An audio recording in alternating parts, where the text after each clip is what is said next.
I found the script to be extremely provocative and very unusual. I didn't really understand how tonally it was going to go until I met Emerald. And she has such a consistent vision and such a specific vision that you kind of just forfeit yourself over to her direction, and it feels very comforting. It feels like you're in safe hands.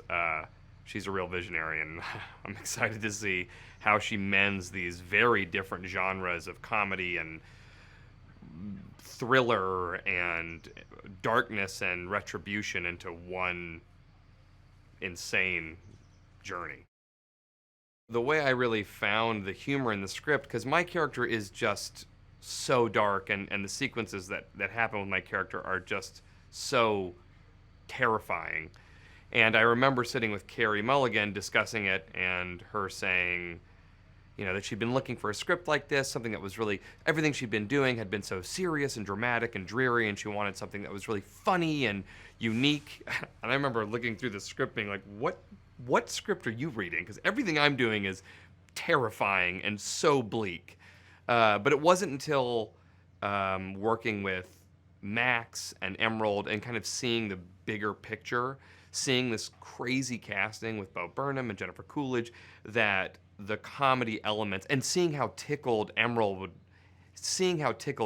would get by these very darkly funny choices that were being made, really sort of opened my eyes to the crazy tone she's aiming for.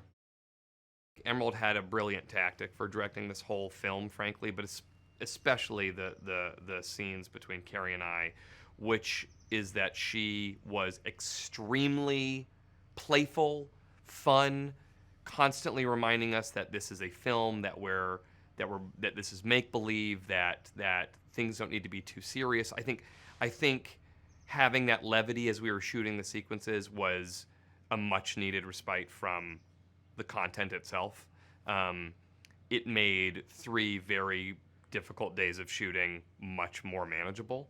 And I think also, frankly, kept our mental health in check in a really, really, really wonderful way.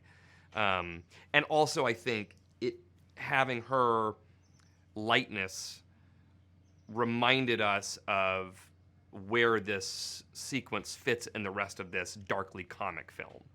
I think if it had been treated with too much with kid gloves, with a quiet set, with no one the stakes would have almost gotten too high.